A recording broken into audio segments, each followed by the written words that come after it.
If Hilary Clinton were a man, would she have done enough to win the American presidency? Well, thank you very much. I mean, let's not be, hypocrites about these truths. If Hillary was a man, it could have been easy. Because you see, women were created for men.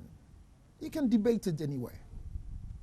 But the design of God was a man, and the desire of man was a woman. So when it comes to emotions, women are very strong, but physically they are weak. But when it comes to physically, men are strong.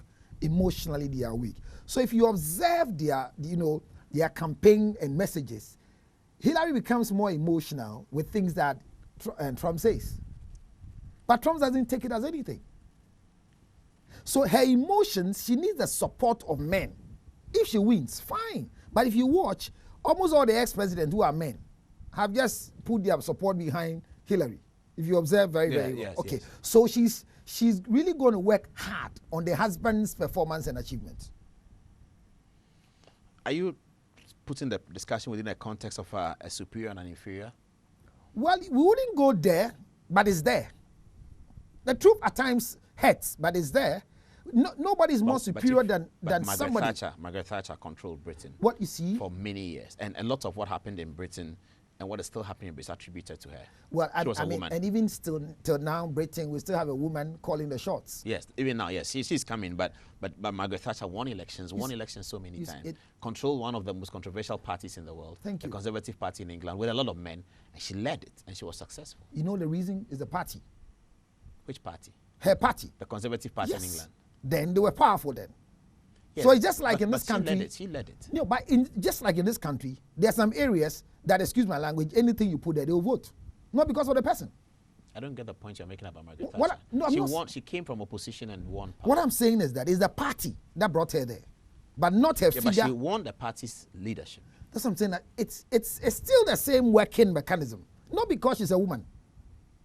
But coming from her will alone, standing on her own to start, she won't get there. That's what I'm saying. Even within our contest here in Ghana, there are some places that no matter who you are, you can decide not to campaign, you win. So you're saying that a woman cannot win on her own? That's a point. No, she can. But can a man win on her own? Yes. Why? How? Because you see, politics is more physical than emotional. And that's the capacity women don't have. And that's a mistake we are doing to force them to have that capacity. You were telling me this afternoon that there are certain systems and structures that if a woman is brought up in or a man is brought up in, it helps both women and men to identify their talent and what they should do. And that kind of system doesn't exist in our culture. Anymore. Tell us about it. Now, Paul, the issue is what are the manifestations and indications of that system? Paul, the first thing is that the only way we can distinguish between a male and a female is by a reproductive system. That's the only thing. That's why when you take a scanner, yes, that's why what we do is that we put you under a scanner, I want to see the gender of the baby, we look for the organ. If we see the male organ, then we admit that the one there is a male. Or if we don't see anyone we see, then we choose one. So it is just determined by your gender, your reproductive system. Now, we are different.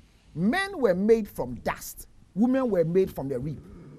So if we come to a point that we're raising them at home, and you don't raise them to discover their purpose as men and as women, but they grow to a stage now you want to reform them to do something else, you are distorting their creation mandate. And that's where we are now. There are no mothers now home raising children. Can't fathers raise children? How can it be? That's not part of us. We don't make homes. We make houses. We don't make homes. But now we can see it clearly that there's no home anymore. I see it to be like a zookeeping and poultry farming now. Feed them. We're just feeding the children. So the fiber of raising a child, so that as you're home, you are seeing your normal growth as a woman, and you determine that you can run a home, you can do this. Then as you grow... So women raise men as well? Yes. But you see, that is what I'm saying. That but men can raise children? No, Paul. We're here, we can't. It's not given to us. It's not a gift. It's something that is in a woman. And that is what was taken from us to make them. So we come into politics now, and we want them to become what we are, to rub shoulders with us. Then you find out that they get to that stage because they don't have the foundation. some few questions come up and they become, you get a lady on your show and you ask her, okay, people send you messages. There are some messages sent us in studio, we can ask some questions. Because especially on their how must you raise a woman so that she can succeed in politics? Not just succeed in any competitive environment? The first thing is to raise her to discover that she's a female. What does that mean? And you see, we raise children now for them to know that although you are a female, your competitors are men, which is wrong. Why do we always abuse our women in Ghana in parliamentary elections? Why do we always abuse our women with their sexuality? Let me tell you the truth. Why do we do that? Is that not something you should be condemning? We are condemning it. But the thing is that some too are endorsing it, even as women. You mean other women endorse it against Paul, let me tell you one of the painful things that it happened to a lady, not just one, about political. 3 of them. It's not just only the same thing that's happening in our offices, it's what is happening in the political landscape. Most of our politicians, the female ones, don't get the support they want from the men because the men will want to have something from them. And the worst of it... Support they want from what kind of men? Men in the political sphere? I mean, not just political sphere, people who can help. For example, financially. Some will go and they want to demand sexual intercourse because that's what they think you have to offer. There's nothing again you have to offer. And because... Well, they do that. Men do that when they think you don't have much to offer. What do men want from women apart from sexual intercourse? You are a man, and we shouldn't be Australians. I don't understand what you're saying. I mean, we say, what do men want from what kind of woman? I want to offer you something. What do you have back to give me? Well, but if a woman is running for elections and she wants support, either financial or publicity like media, you want to have sex with her before you do that? Those ones are menial things. The financial is menial? No, I mean, media, fine. Financial, they ask for money and they tell you what the requests are. And they know it. I'm not sure it's everyone, but that's what we should be condemning. Yes, it's not everyone. But and is it everywhere?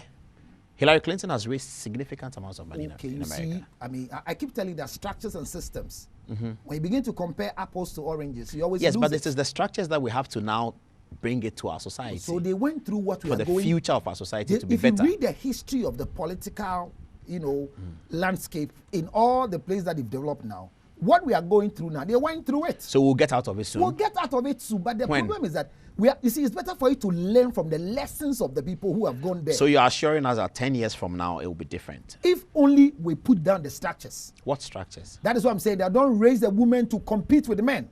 Let them discover who they are. And then when they discover who they are, some things they will kick against it. They will not go for a request because a woman leaves the house to go for a request from a particular person and they are thinking of the way they should dress. I'm telling you, they leave home dressing one way, not to go and entice, not to also go and look like something, but some would dress specifically to win a contract from the way they are looking. And we look. Some sign contract document not because they were competent, but because of the way their cleavages are showing. It's happening. Who are you blaming for this? I still blame the home. If you are raised properly, there are some things that would never come closer to you. Some people are not winning elections because of anything. I mean, you are in this country. There are other people who are winning elections constantly, and it's because of some association with some particular people. So I'm going to help you, Paul. You're going to win. What do they get after it? That's the first thing. Somebody too has nothing to offer except sexual intercourse. So they also want to give sexual intercourse. After all, it's not written on my forehead. But that's what I'm saying, that if you raise the person to discover their purpose properly, then this type of competition will not go. I keep saying that if we will not force them to go for parliamentary, while we need 40% and this thing, but let's rather raise them to give them appointments so they don't become victims. Even though some people, even during the appointment, they get victimized too. I mean, let's give the appointment. Appointment, you are not go on a platform and go and say this, but maybe that one will be better. Yes. Than getting them to mingle with the men to compete. So that we know this position, Minister of Sweeping and Dusting, Minister of Dancing and this, Minister of Jumping, so and so. There are particular places that we put so no man even goes there to compete. And we are giving it to women because we believe that per their make and where they are coming from, they can manage it. Which sounds better than allowing them to stand on platform and compete with men who politics is vigorous act. I mean, I ask myself. Okay, so you're saying that before and we are now talking specifically about the Ghanaian context. Yeah. Yes, before we throw women into mainstream politics, that's right. We should start, as Kwame Nkrumah did, by saying that these number of parliamentary seats will go to women. Number one, and these ministerial positions. So, Minister of Finance, Minister of Interior, Foreign Affairs Minister. These are for women for the next 4 years. That's right. So everyone understands. Everyone understands. And through that, we will grow a certain culture Good. So that the thing is that it's not about competition. It's not about fairness or whatever it is. But this act of politics for now, until systems are put in place, it's a competitive thing. And it's not part of a woman to go through that. So when they've done the ministerial jobs for 25 years, you think that the culture of the society would have realigned such that now if a woman competes for parliament, she would have discovered who she is and she will not get the abuses that come. So you see, at the end, the abuses will come, but you're mastering it not emotionally. Because in some of these things, emotions gets into it, and you lose focus. And they are very, very high when it comes to management of emotions. Men ignore emotions because men, we think, we don't talk. Women talk. It doesn't mean they don't think. People say women are better managers of a corporation. I don't believe that. I don't believe that. That they are less corrupt. I don't believe that. I don't believe that. Really? Because corruption is not just about taking bribe, but there are women in positions that they want to prove to the men I can do it. And that's corruption. But what does it mean? But if a woman is in a position, she's the Director General of Kolibutsi Hospital, she wants to let the men know that she can do it, that's not corruption. No, that's what I'm saying, that her focus is not a job. But I want to tell everybody that what men can do, women can do, which is an error. They say women can do better. It's not. Well,